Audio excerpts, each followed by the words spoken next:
Oke, welcome back to the Number 10 Show. Episode kedua di episode kedua apa ketiga? Episode ketiga ya Ketiga di kayaknya. Ya. musim 2025-2026. Episode terakhir kemarin itu sebelum international break dan episode ketiga Ya. ini juga sebelum international break yang kemudian di minggu berikutnya setelah international break adalah big match Super Sunday Manchester United versus Liverpool yang akan dilangsungkan di Anfield Stadium. Nah, kita akan bahas Liverpool United, tapi sebelum itu kita bahas dulu apa yang terjadi di pekan kemarin soal Ya. tentang kemenangan United atas Sunderland di Old Trafford, kemudian sekilas tentang Liverpool Chelsea yang kalah di hari yang sama yang kalah di menit terakhir, kemudian Arsenal mungkin, tapi nggak penting juga sih sebenarnya Arsenal ya. Nah, ngomong-ngomong soal United, jadi kemarin itu kan eh, itu jadi gimana ya pertandingan ke-50-nya Ruben Amorim, Nama rem. manajer kita ini, yang Hmm. akhirnya awalnya ada kamu lihat nggak ada tweet di Twitter soal eh, Ruben Amorim menjadi manajer pertama yang mencatatkan kemenangan 50 pertandingan pertamanya bersama United. Itu Mhm. itu itu sekilas kayak oh ya terus kenapa? Aku baca itu kan kayak Hmm. memangnya kenapa sih 50 kayak biasa aja kan maknanya gitu. Ya, The first ya. manager who win in 50 games. Ternyata tuh maksudnya satu-satunya manajer yang mencatatkan kemenangan di Hmm. pertandingan Ke lima ke-50-nya. puluh. Iya. Pasca Sir Alex Ferguson itu adalah Ruben Hmm. Amorim. Dan itu sebenarnya Hmm. jadi agak buset. Sebobrok ini kayak di ini klub Hmm. pasca Sir Alex gitu. Maksudnya Nah. ini Ruben Amorim yang bahkan persentase kemenangannya itu cuma 38% Hmm. dibandingkan dengan manajer lain gitu kan. Yang kayak dia jadi manajer Amorim jadi manajer yang ini kan statistik dari Opta itu berapa 49 match pertama terus tadi 50 setelah lawan Sunderland Ya. jadi pertandingan ke-50-nya dan persentasenya cuma 38 dan masih lebih rendah dibanding David Moyes. Jadi agak anomali Se- juga sih kawan ini. Makanya sebenarnya saking anomalinya sampai dicari salah satu statistik yang nggak ada gunanya, yaitu pelatih pertama yang menang di pertandingan ke-50-nya itu kan ya statistik yang nggak ada guna kan. Jadi Nih, nggak ada juga pengaruhnya ke statistik gak ada kuda memang. kecatatan karirnya pun kayaknya nggak akan masuk gitu menjadi portofolio yang bagus gitu. Cuman hanya Hmm, saja memang terkait dengan win percentage-nya Ruben Amorim ini yang tiga bahkan kalah 38%. dibanding Hmm. David Moyes, Hmm.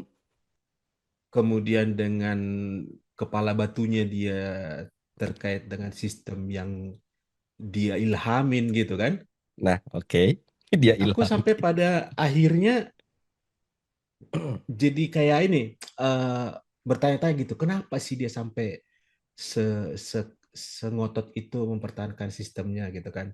Hmm. Bahkan misalnya di luar dari misalnya dari masalah sistem struktur formasi gitu, termasuk dengan pemilihan pemain gitu kan. Dan mungkin salah satu contohnya itu ya penempatan Bruno Fernandes lah di center mid. Mungkin itu pasangannya Casemiro ataupun misalnya kayaknya sama Kobe Mainoo belum pernah musim ini gitu kan setelah 7 pertandingan Liga Inggris. Belum, belum. Tapi yang sampai jadi karena dalam tanda kutip ngawurnya kayak gitu dia mau mempertahankan taktiknya. Akhirnya aku berpikir juga jadi kayak ngawur gitu. Kayak Mungkin mana? mungkin karena dia kontraknya kan hanya 2,5 tahun di United, jadi dia dalam tanda kutip memanfaatkan waktu ini bagaimana supaya sisa kontraknya ini, kalaupun misalnya buruk-buruknya, dia nggak habis kontrak karena memang 2,5 tahun itu habis. Tapi kalaupun misalnya Hmm. ini jadi supaya dipecat gitu loh. Singkatnya supaya dia dipecat gitu. Jadi dia nggak mau berubah karena toh ujung-ujungnya misalnya mungkin dia sudah memperkirakan juga dia mau menerapkan sistem yang dia tidak kuasain Hmm. ataupun misalnya dia menerapkan sistem yang katanya dia kuasain akan tetap ujung-ujungnya dipecat juga gitu. Hmm. Nah, mungkin dengan cara mempertahankan sistemnya dia ini itu akan lebih mempercepat dia untuk dipecat gitu. Hmm. Karena 2,5 tahun itu kan terhitung kemarin sudah 1,5 tahun kan dari November kan. Dan ya, masih Dan 1 tahun ini lagi. masuk ke 1 tahunnya dia, 1,5 tahunnya dia kan. Mm-mm. Nah, sementara dia sudah eh, bisa dibilang belanja musim ini walaupun hanya tiga penyerang praktis ya, tiga penyerang depan gitu. Brian Sesko. Buemo, Mm. Sesko sama Cunha. Mhm. Pilihan di tengah pun memang dia nggak punya opsi gitu. Jadi eh, aku jadi memaklumin dia yang dia sampai beberapa kali di konferensi pers bilang dia tidak akan mengubah sistemnya sampai tiba waktunya gitu. Mhm. Ya, memang ini jadi bertolak belakang dengan apa yang dia janjikan di awal pas datang ke Old Trafford kan. Yang bisa memberi atau memperpanjang nafas tim ini atau kepercayaan fans kepada klub ini kan hanya dengan kemenangan. Sementara dari 7 pertandingan musim ini, 3 kali menang, 3 kali kalah, sekali imbang. Kalau misalnya kita lihat itu di statistiknya musim ini, itu kayak kita nonton klub Liga Sepak Bola Indonesia. Klub Liga Indonesia itu hanya menang di kandang doang tuh. Tapi kalau sudah tandang, kayak udah pasti kalah gitu. Jadi iya, jadi apa ya? Dari win percentage ini sih memang jadi nggak terlalu mengejutkan eh, atas apa yang diraih Ruben Amorim sepanjang musim ini.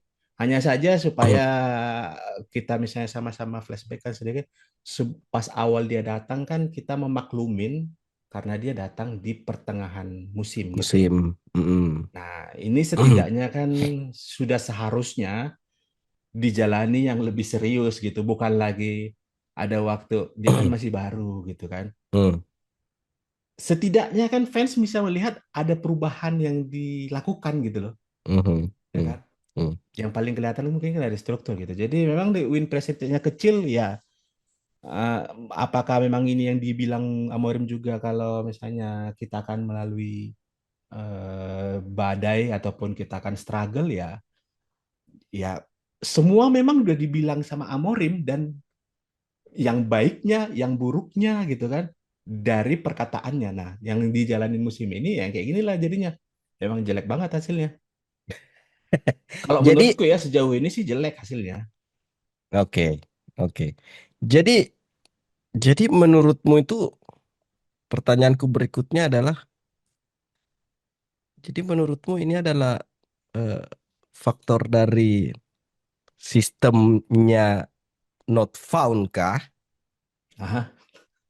Atau ini Hmm. sebenarnya individual error Hmm. atau masing-masing individu yang ada di United itu sebenarnya nggak kompatibel dengan Hmm. United dengan Amorim gitu. Tapi aku punya gimana ya? Aku agak sedikit setelah menonton kamu nonton ini nggak sih? Nonton interviewnya dia dengan wartawan Hmm. nggak sih?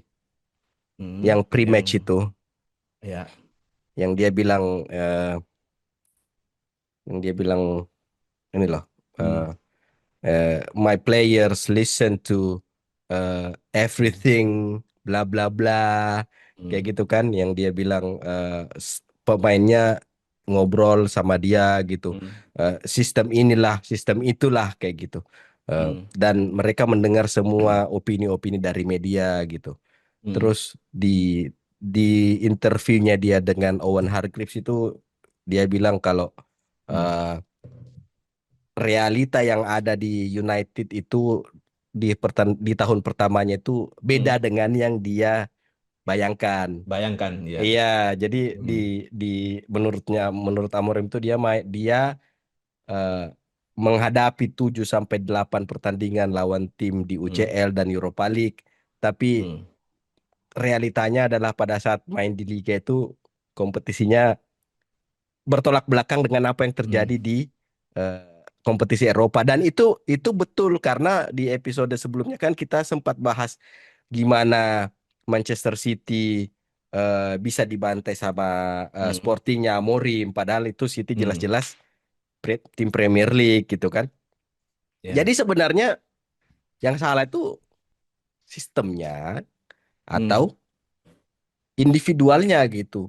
Dan apakah menurutmu kepala batunya Amorim ini masuk di kategori eh, manajer yang apa ya, out of depth? Hmm. Maksudnya referensinya sedikit gitu kan? Iya. Nggak terlalu jauh main-mainnya kan? Jadi, Jadi apa bedanya sih kawan ini sama David Moyes ya kan? jadi sebenarnya memang eh, kenapa misalnya sekarang itu bahkan bukan hanya fans United ya, bahkan fans-fans lain ataupun pundit lain pun menganalisakan secara sistem ini ada yang salah gitu. Karena memang yang bisa kita lihat secara kasat mata di pertandingan Mhm, adalah yang sistemnya itu. Kalau mhm, misalnya terkait masalah individunya, ini mungkin akan relate dengan pada saat diintegrasi dengan informasi perbandingan Crystal Palace Oliver Glasner kan yang menggunakan sistem yang hampir mirip gitu kan. ya ya. Karena orang akhirnya bilang itu lihat itu Crystal Palace pakai pakem 3 back 4-2-1, bisa kok yes. gitu kan. Iya ya. Sampai pada akhirnya minggu kemarin kalah lawan Everton. Everton, Mhm, sebelumnya nggak pernah terkalahkan gitu. Jadi betul. masalahnya kan kalau misalnya ini terkait individual ataupun mental, pertanyaannya kira-kira masalah mental ini urusannya siapa? Apakah Amorim juga atau siapa mau disalahkan gitu kan? Kalau menurutku, iya karena dia Amorim ini yang dia bilang tugasnya dia kan mempersiapkan tim untuk bermain pertandingan selanjutnya kan. Yes. Seharusnya hal teknis dan non teknis termasuk mentalitas itu dia juga harus bisa membangun. Yang jadi yang jadi pokok permasalahannya menurutku itu eh, bukan hanya masalah sistemnya sebenarnya, Hmm, masalah progres permainannya. Kalau sistemnya misalnya tidak membuahkan hasil kemenangan, tapi kita bisa melihat permainan yang menghibur seperti pertandingan awal lawan Arsenal, hmm. mungkin kritik yang menyalahkan sistemnya nggak terlalu ini kok nggak terlalu sebesar sekarang. Masalahnya secara Hmm. permainan itu nggak apa ya? Kita hanya bisa melihat momentum-momentum aja di satu pertandingan. Bukan yang bisa kita lihat bagaimana contoh seperti awal Jurgen Klopp di Liverpool. Nah Walaupun ya. dibilang Jurgen Klopp membutuhkan waktu 4 tahun untuk membangun Liverpool. Tapi Mm-mm. kita bisa lihat bagaimana permainan Liverpool di bawah Jurgen Klopp itu yang menghibur gitu loh, yang menjanjikan. Mm. Setidaknya bisa menjanjikan. Nah, selain dari pertanyaan mentalitas itu tanggung jawab siapa, dari yang pertandingan musim ini aja, seberapa menjanjikan kira-kira Mm-mm. dari apa yang ditunjukkan permainannya di lapangan kan. Mm. Nih, jadi menurutku sih masalah sistem atau individu ya mungkin bisa jadi akumulatif gitu. Tapi pada akhirnya yang bisa kita lihat secara visual biasanya ya susunan pemain, siapa yang dipilih kan, formasi yang dipilih gitu. Itu sih yang paling bisa kita lihat tuh. Masalah mentalitas mungkin yang masalah yang kita tidak bisa lihat secara apa ya, secara gamblang, tapi bisa jadi itu yang paling besar faktornya yang bikin pemain ini sulit untuk menerjemahkan sistem yang diingini oleh Ruben Pemain Amorim sih. pelatih. Iya. Aku jadi soal mental gimana ya?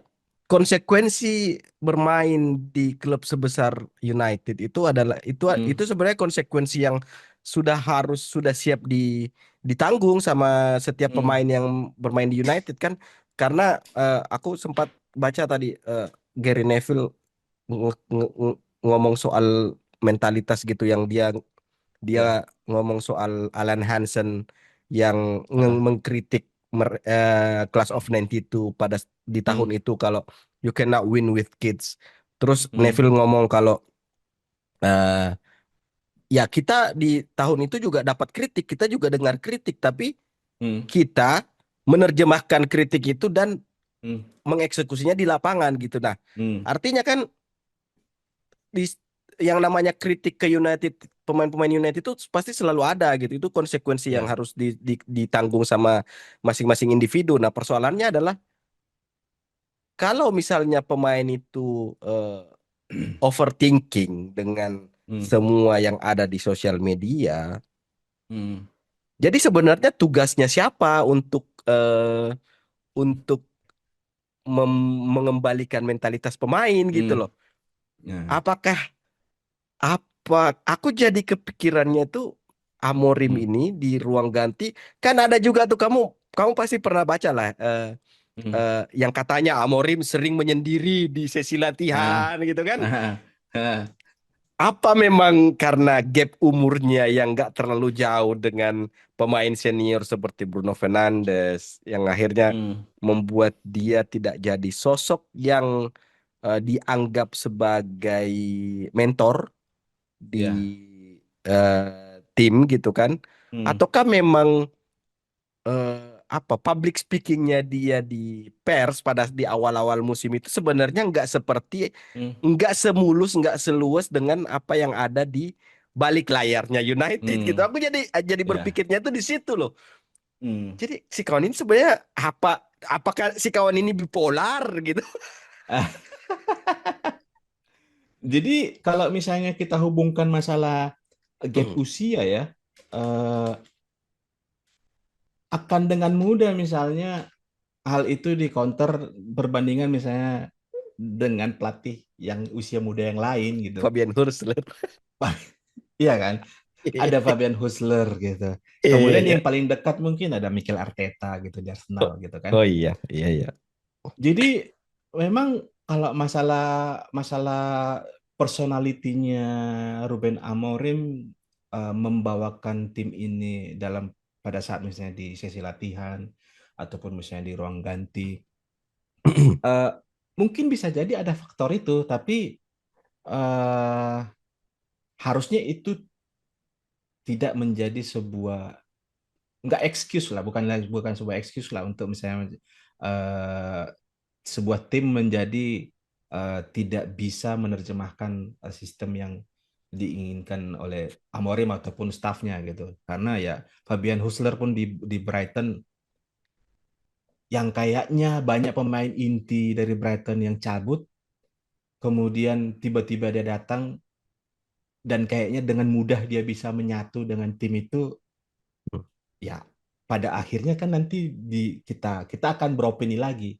Ya di Brighton kan brandnya nggak sebesar United gitu kan.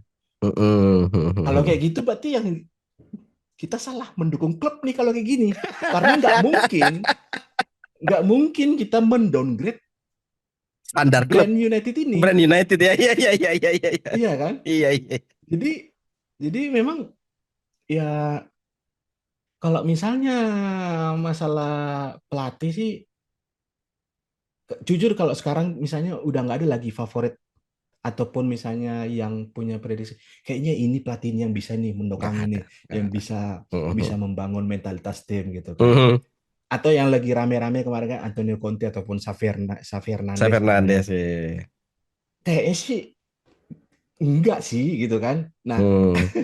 masalahnya adalah kira-kira apakah memang salahnya di staf kepelatihan Mm-mm. ataupun misalnya di mindset pemain yang kayak kamu bilang tadi, harusnya pemain yang masuk ke United itu dia sudah tahu seberapa besar tekanan yang main di United, Iya. sehingga harusnya pada saat dia tanda tangan approval untuk gabung ke United dia sudah paham betul lah gitu kan. Jadi memang sangat kompleks sih apa yang menjadi masalah United ini, dan pada akhirnya itu juga yang bikin aku misal habis menang lawan Sunderland nih di Sabtu di weekend Sabtu kemarin weekend.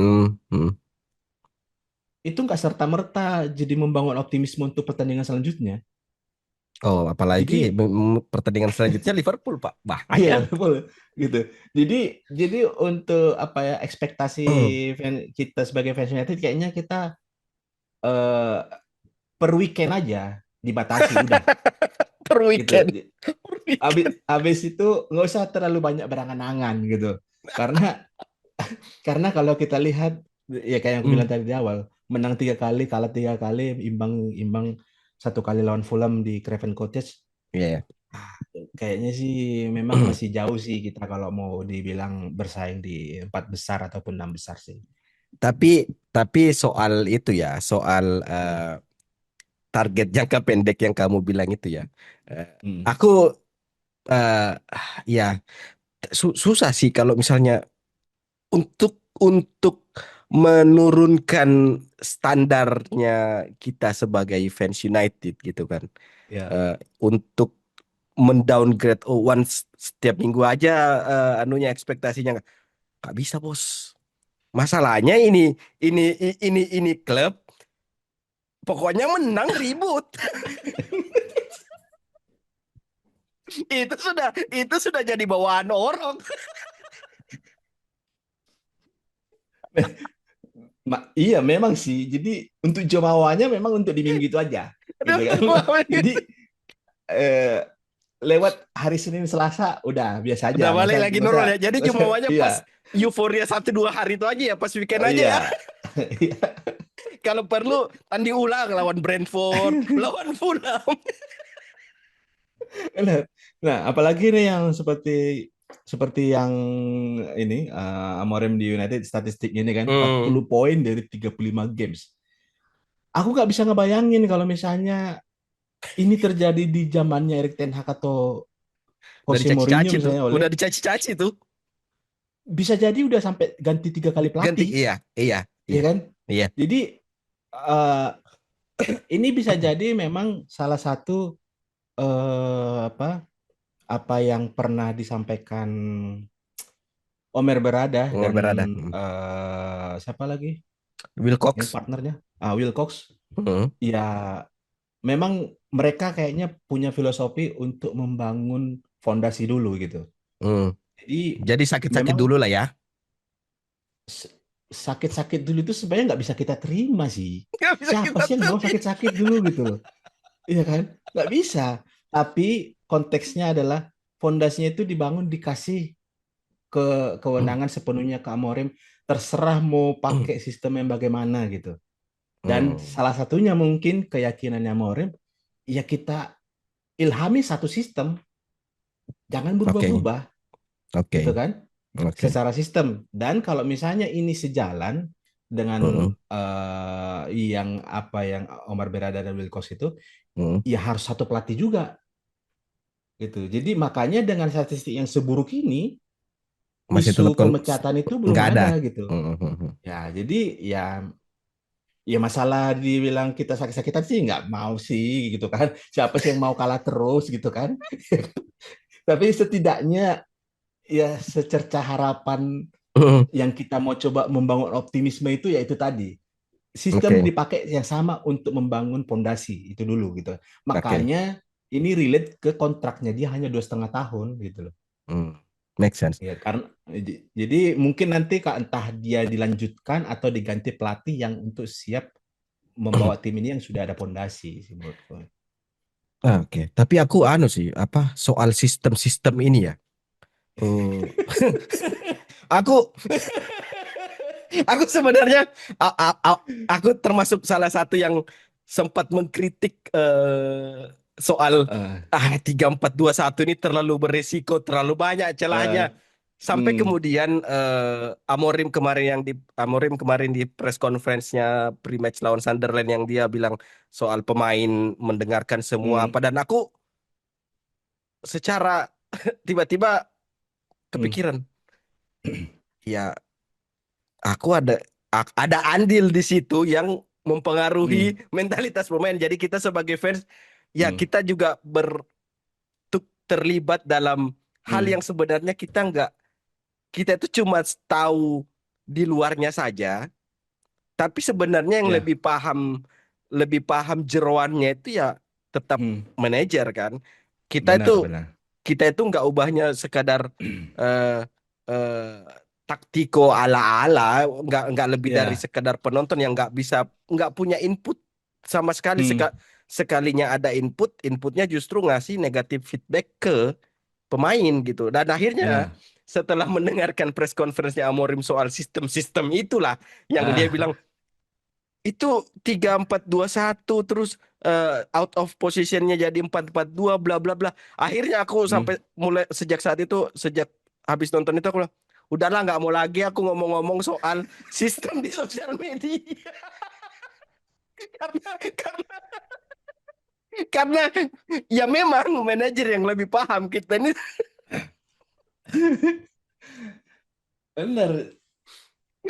Dan sebenarnya ya kalau misalnya kita mau coba eh, cari cari poin positifnya sebenarnya itu setidaknya kalau kita lihat dari gesture pemain itu tidak ada yang menunjukkan mereka Anu, tidak nyaman iya ya, dengan apa yang betul ditentukan oleh Amorim gitu kan. betul betul betul. Terlepas dari misalnya proses United kebobolan itu kan kebanyakan tuh ini setelah selepas dari Onana ya, masalah sirkusnya Onana gitu kan. Yang yang proses kebobolan United itu kan sering terjadi karena out of position pemain gitu. Yes. Dan dengan pakem 3-4-2-1 atau 3-4-3 ini kan kita kayak nggak pernah ngelihat pemain United itu overload dibanding dengan uh, pemain lain gitu loh. Nggak pernah ada yang kelihatan overload misalnya entah Betul 3 lawan 2 ataupun betul betul. 4 lawan 3. Selalu kalah jumlah gitu loh. Iya iya. Dan memang seperti yang pernah Arsene Wenger bilang, kenapa dulu tim Liga Inggris menganut formasi 4-4-2 gitu, wide gitu. Karena memang secara di atas kertas, susunan 4-4-2 itu dua di belakang, dua di tengah, dua di depan itu sudah mengcover 60% area lapangan Yes. gitu. Betul. Dan mau menghadapi tim yang berapapun pakemnya, Hmm, secara jumlah pemain itu nggak pernah kalah jumlah gitu.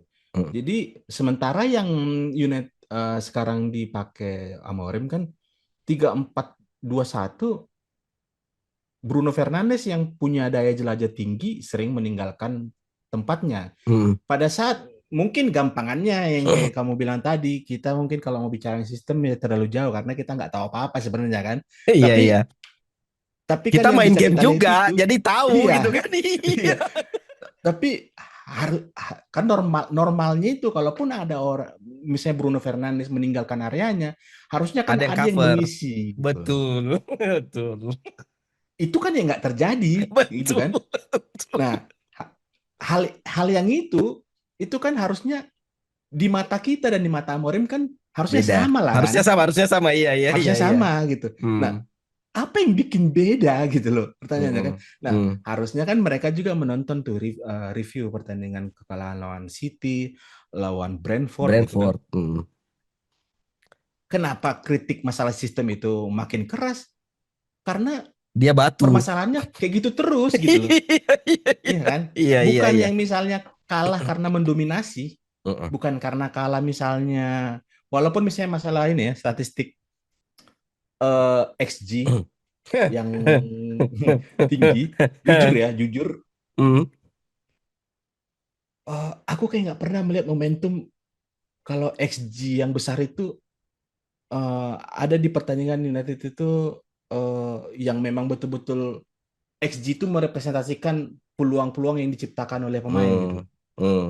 yang memang kayak contoh mungkin gambarannya bagaimana dulu misalnya Liverpool zamannya Roberto Firmino, Sadio Mane dan Salah itu betul-betul kalau misalnya dia sudah ketinggalan dibombardir, Iya, United kayaknya nggak pernah membombardir kan gitu. yes, yes. Ya jadi memang masalah sistem ini ya memang pelatih Ruben Amorim yang paling tahu masalah masalah pemainnya, masalah Hmm. sistem yang mau diterapkan. Kalau kita memang ya setidaknya yang bisa kita lihat di lapangan di pertandingan aja sih sebenarnya. Hmm. Cuma kalau misalnya anu ya, kalau misalnya kita mau bikin defensif apa pembelaan defensif terhadap Hmm. kenapa kita selalu Hmm. vokal soal sistem ya. Ini Ya. kan Amorim dari POV-nya Amorim harusnya sama dengan POV-nya kita gitu loh. Yang Hmm. yang jadi yang selalu dipertanyakan sama kita sebagai fans itu adalah eh, kita yang biasa main game FC26 atau Football Hmm. Manager paham yang namanya kalau di FC26 ada yang namanya chemistry, ada yang namanya Ya. tanda seru kan. Iya, iya. Hmm. Kalau di Football Manager ada yang namanya awkward, incompetent, Hmm. Hmm. natural, accomplished. Amorim kemarin lawan 2 minggu sebelumnya lawan Brentford, Mason Hmm. Mount dipasang di left wing back. Ah. Macam mana? Itu kalau di FC26 tanda seru, Pak. Iya, iya. Jadi sebenarnya keputusan-keputusannya dia yang mempertahankan dengan mengatasnamakan sistem, tapi kemudian tidak didukung oleh kapasitas atau kemampuan pemain di lapangan gitu. Itu sebenarnya yang Hmm. menjadi tanda tanya yang selalu dipertanyakan sama kita sebagai Hmm. fans gitu. Kita Hmm. tahu kok dia jago. Amorim itu Hmm. eh, bisa dibilang ya ya punya inilah punya punya visi lain lah dalam melihat Ya, dalam melihat sepak bola kan apalagi Premier League. benar. Jadi ya cuma ya kadang ya terlalu batu sih memang. Ya, ya, ya. Kalau kalau menurutku misalnya dia mau mempertahankan sistemnya sih nggak ada masalah gitu. Dan kalaupun misalnya kita kayak yang kamu bilang tadi melabeli dia out of depth lah gitu masalah Hmm, ininya. Mungkin kalau misalnya dia bisa adaptif di yes. pertandingan gitu, Iya, iya. mungkin masih oke gitu loh, masih bisa jadi opsi pada saat misalnya tim lagi kena serang terus harus seperti apa pakem di menit berjalan itu gitu kan. Ataupun misalnya pada saat buntu untuk menembus pertahanan lawan bisa adaptif gitu loh masalah strukturnya, nggak yang 90 menit pakainya kayak gitu. Jadi kayak kamu bilang tadi, karena memaksakan pakem yang 3-4-2-1 ini Hmm. sampai Mason Mount pun jadi left wing back gitu loh Mm-mm. yang nggak bisa adaptif misalnya entah misalnya 10 menit atau 15 menit lah gimana gitu disesuaikan dengan pemain yang ada Mm-mm. kemudian di counter dengan taktik lawan yang dia hadapi saat itu gitu loh. Jadi Mm-mm. setidaknya harus adaptif dulu sih. Masalah adaptif ini yang belum pernah kayak kita lihat Betul. dari Ruben Amorim sih. Oke. Eh, soal pertandingan minggu kemarin lawan Sunderland, kamu nonton nggak? Nonton, nonton, nonton. Eh, ini kan yang kamu lihat kan ball possession sebenarnya nggak beda jauh sih 51 berbanding 49. Iya. Terus XG yang tadi kamu bilang, eh, iya Hmm. meskipun kita hampir 2 kali XG-nya Hmm. Sunderland, tapi Iya. dari ball possession sebenarnya nggak begitu jauh. Tapi kan XG itu kan dihitung dari seberapa Hmm. besar peluang yang berhasil diciptakan sama Iya. pemain kan, dan Iya. itu memang sih babak pertama gila itu pertandingan itu kayaknya Hmm. template banget itu. Mbomo sama Ahmad 2 kali Amat. kampretku bilang. Iya, iya. Terus oke di babak pertama kita mainnya eh, itu bisa dibilang salah satu proper football lah ya, foot Hmm. proper play lah di babak pertama. Babak kedua juga sebenarnya nggak eh, agak intensitasnya agak sedikit turun, tapi Iya. kita masih bisa mempertahankan eh, shape mungkin pada saat Iya. transisi dari menyerang ke bertahan yang kalau di pertandingan kemarin lawan Sunderland kita sempat melihat beberapa kali tuh pada saat transisi dari menyerang ke bertahan Hmm. jadi biasanya tiga yang tadi kita bahas 3-4-2-1 ini sedikit bergeser jadi 4-4-2 pada Hmm. saat bertahan gitu jadi sedikit zonal mark dan meskipun nggak ada overload kayak numerical advantage di pada saat ada Hmm. pemain lawan yang pegang bola tapi setiap pemain masing-masing individu tuh bisa menjalankan tugasnya dengan baik dan itu terlihat dari Hmm. eh, rating pertandingan. Jadi itu kan yang muncul di layar ini kan Hmm.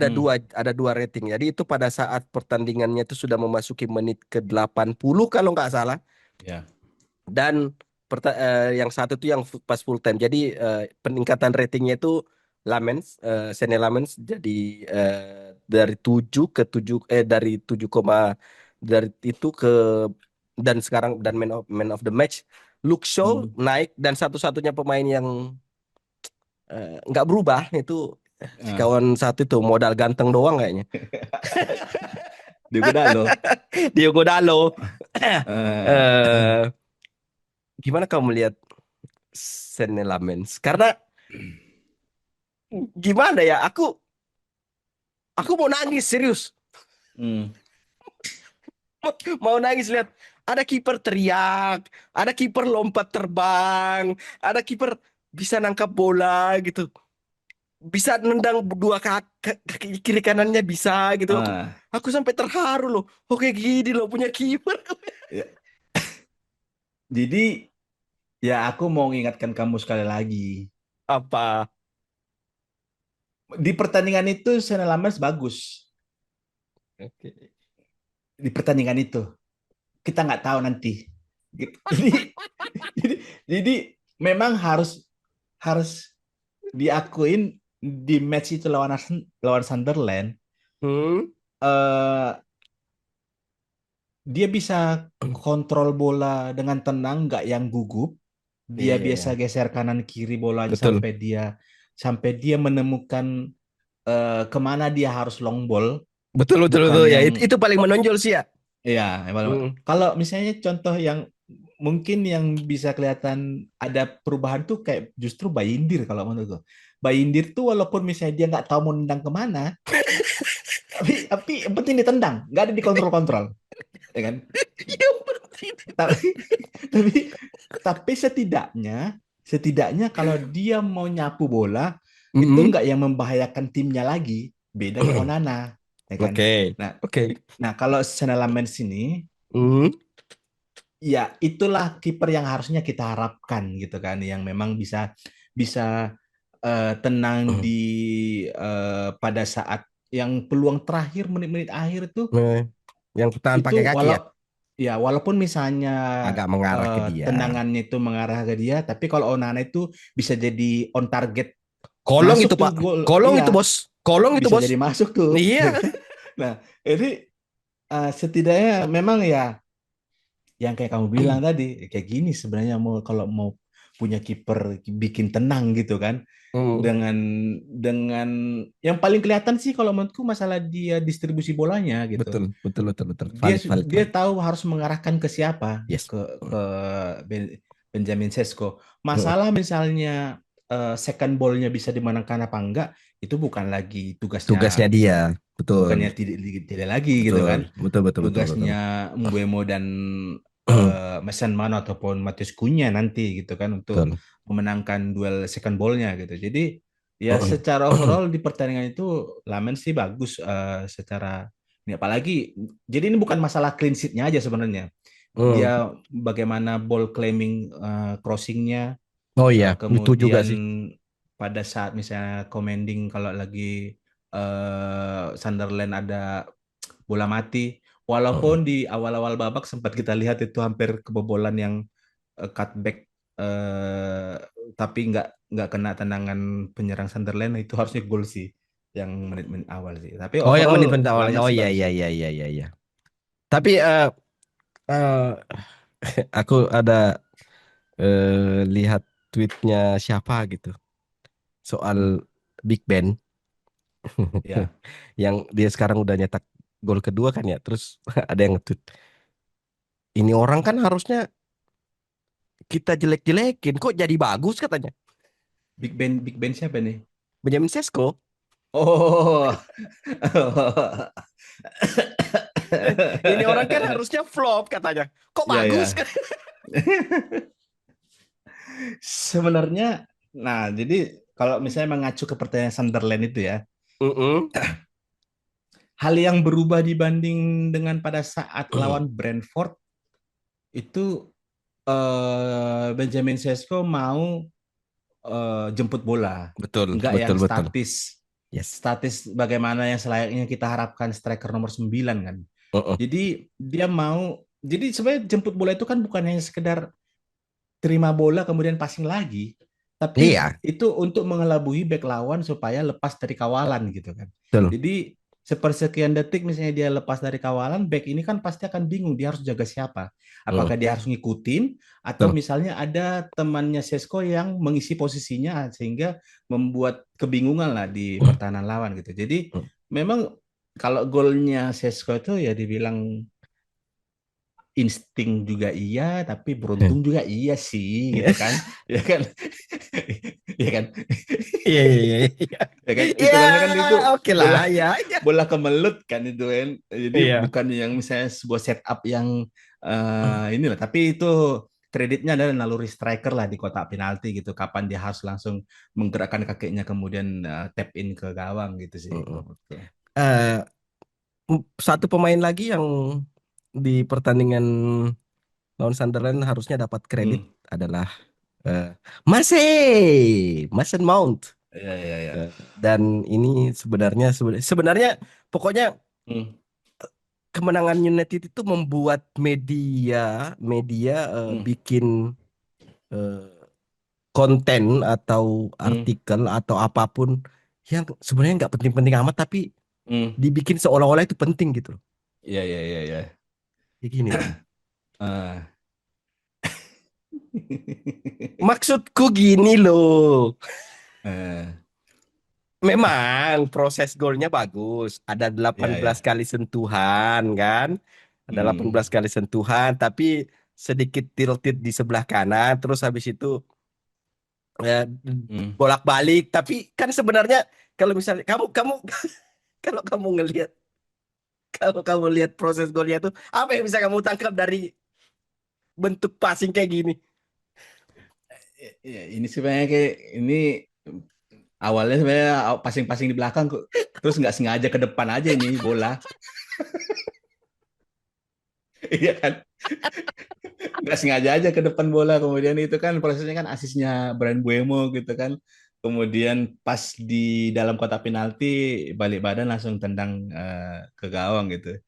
Jadi ya kalau kita lihat kalau pola kayak gini kan sebenarnya kalau ini bisa berulang dilakukan, oke kita bisa tahu Betul. kalau ini memang direncanakan Betul, gitu. betul, betul, betul. Tapi kalau misalnya cuma satu kali ini terjadi, kemudian minggu depan kita nggak pernah lihat pola yang sama, Hmm. ya artinya itu hanya dalam sebuah kebetulan aja sih kalau menurutku. Iya kan? Hanya kebetulan aja. dan dan aku eh, yang agak mangkelnya itu dari pertandingan Sunderland itu loh yang nomor Hmm. dua sendiri di sebelah kiri itu loh sampai sampai ada yang nge-tweet gini loh sampai ada yang nge-tweet Hmm. gini Hmm. katanya katanya if I was Amorim's wife I'd be worried about Ah, his obsession with Diogo Dalo. ya memang melihat performa Patrick Dorgu yang Hmm. menurutku lebih hidup di sisi kiri, Mm-mm. mempertanyakan juga kenapa Diogo Dalo yang dipilih gitu kan. Betul, betul. Walaupun misalnya beberapa kali Petri Dorgu juga ada apa decision making yang salah di pada saat lawan City, lawan Brentford Brentford. juga. Hmm. Tapi kita bisa merasakan kalau misalnya pada saat Dorgu di kiri itu pada saat posisi penyerangan itu lebih berbahaya gitu dibanding dengan Diogo Dalo gitu. Justru kalau aku lihat Diogo Dalo itu memang kayak tipikal-tipikal pemain yang baru dibeli, kemudian disuruh main simple aja.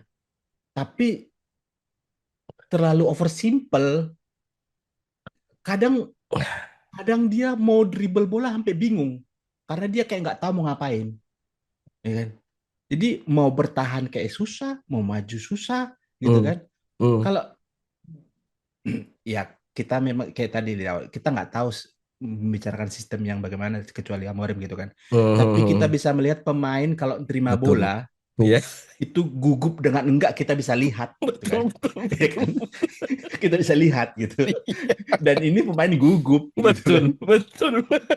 Jadi bingung juga kenapa dia yang dipilih di kiri. Tapi kamu apa kira-kira alasan paling masuk akal gitu loh? Hmm, Kenapa dari semua pemain yang eh, bisa dibilang tidak nggak lolos dari eh, pemilihan starting. pemilihan iya dari ininya Eh, Amorim kan, semua orang eh, semua yang nggak sesuai dengan filosofi, hmm, semua yang nggak cocok dengan Amorim itu pasti ditendang gitu. eh, Rashford, Garnacho, Sancho, Onana, bahkan sekarang Bayindir diganti sama Seny Lammens. Dan tapi hmm, dari semua nama itu dua pemain, dan dua pemain itu hmm. sebenarnya di pertandingan lawan Sunderland itu adalah dua-duanya yang rapornya bisa dibilang rapor merah lah. Meskipun Ya, nggak tahu ya. juga alasannya kenapa Luke Shaw tiba-tiba naik Hmm, gitu kan. Luke Shaw sama hmm, Diogo Dalot gitu. hmm, Kira-kira apa alasan paling rasional hmm. sampai akhirnya Amorim ini tetap masih menaruh asa ke Diogo Dua pemain Dalot ini. gitu. Kalau Ah, Luke Shaw ah, pertimbangannya masih masuk akal karena Lisandro Martinez masih cedera gitu. Meskipun sebenarnya ada hmm. Harry Maguire juga, cuma Iya. aku kalau misalnya kita dari kacamatanya Amorim ya, keputusannya dia nggak mainin Harry Maguire mungkin karena Hmm, dia lambat gitu kan, dan Luke hmm, Shaw masih lebih bisa mengcover area hmm. dibandingkan Maguire gitu. Cuma Iya. kalau Diogo Dalot ini aku nggak paham lagi. Kita kan dari awal dari tahun-tahun sebelumnya masih sempat behind Hmm. Diogo Dalot gitu kan, Iya, iya, iya. membela dia lah karena Eh, si kawan ini kan etos kerjanya bagus, tapi ya iya. apalah, Diogo Dalot ini kayaknya budak korpor, contoh nyata budak korporat yang kamu nggak bisa ngapa-ngapain tapi yang penting datang terus dapat gaji. Teladan pak.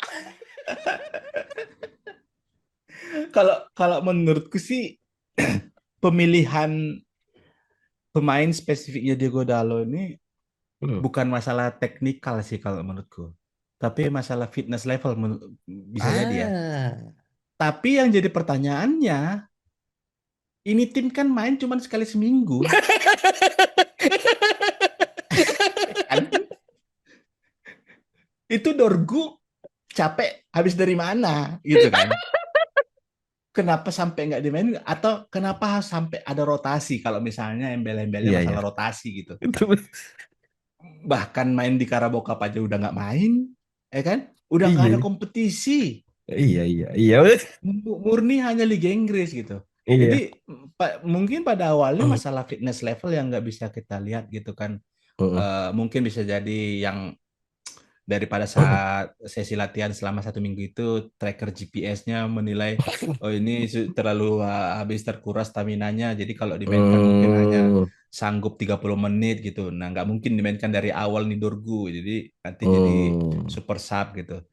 Paling rasional menurutku itu sih. Karena kalau dari sisi teknis pemain right footed dimainkan di sisi kiri sih itu sudah jadi sebuah kesalahan yang pertama gitu yang Hmm. dilakukan sebenarnya kan. Hmm. Masalah dibilang kalau chemistry supaya chemistry dengan Bruno Fernandes di center mid lebih dapat, kayaknya ini bukan pemain yang baru join 1 minggu 2 minggu mereka kan yang harus butuh chemistry yang kayak gitu-gitu kan. Jadi nah, Udah jadi gitu kalau satu menurutku negara sih lagi. iya. Jadi mungkin bisa jadi masalah anu sih, masalah eh, Fitness level ya. endurance fitnessnya gitu yang Dorgu mungkin Hmm. lagi turun di pertandingan untuk persiapan pertandingan itu sih. Kalau kayak gitu, kalau misalnya ya gimana ya? Kalau based on metric atau tracking device dan itu semurni dijadikan patokan gitu ya. Hmm. Ya wassalam aja lah ini kan maksudnya ya kita nggak bisa ini juga kan nggak bisa menyalahkan data karena data itu kan Hmm. hasil dari akurasinya cukup tinggi lah ya tapi Ya. nggak tahu lah aku Diogo Dalo ini agak-agak sampai akhirnya bingung mau ngapain mau mau mau membela dia seperti apa tuh kayaknya memang sudah nggak ada harapan lagi kalau Diogo Dalo ini gitu Iya, iya.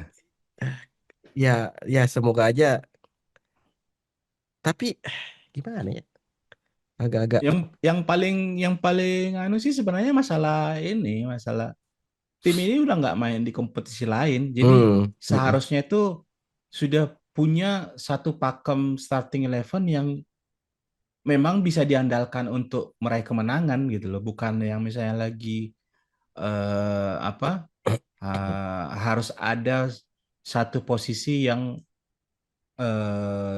selalu berubah-ubah. Kalau misalnya selalu berubah-berubah, tapi kondisi tim itu memang di musim berjalan memang lagi bagus nih, mm. ya kayak misalnya Michael Carrick jadi back aja dulu di zaman Sir Alex bisa menang kok gitu kan. Rafael Rafael sama Fabio jadi sayap juga bisa menang kok. Tapi Empat memang iya ya. secara secara tim memang lagi bagus tuh, lagi gacor ya kan. Iya. Sekarang lagi nggak bagus nih, pakem aja lagi nggak dapat dapat gitu. Jadi itu yang mungkin menjadi salah satu pemantik juga kenapa fans United masih mempermasalahkan masalah sistem sih. Hmm. Oke.